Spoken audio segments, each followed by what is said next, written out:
Jejea. Y de nueva cuenta, Misael Cervantes.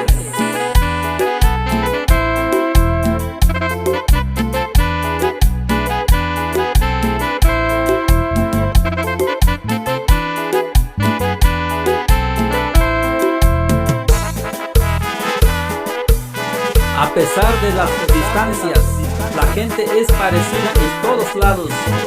Las similitudes que nos unen son mucho más que la diferencia que nos separa. Ánimo, paisanos, un día volveremos a nuestra tierra. ¡Huepa!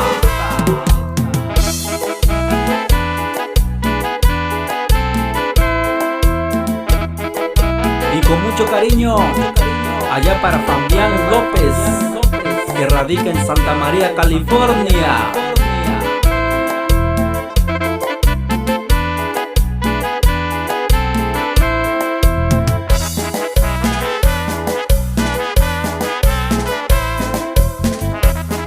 El que es capaz de sonreír a pesar de las dificultades es que ha llegado a poseer la sabiduría de la vida. Y saludamos a Benita López.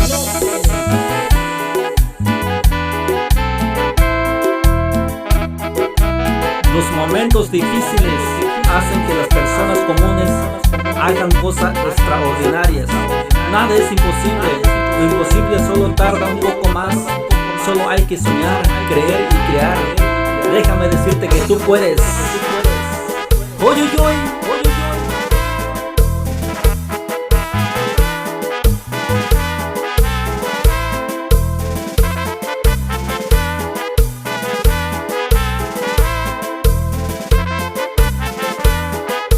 tomas la rienda de tu vida.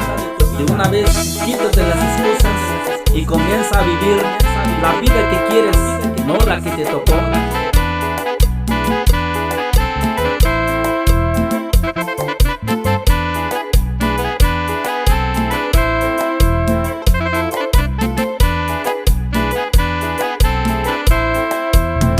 Y me voy hasta la costa de Guerrero.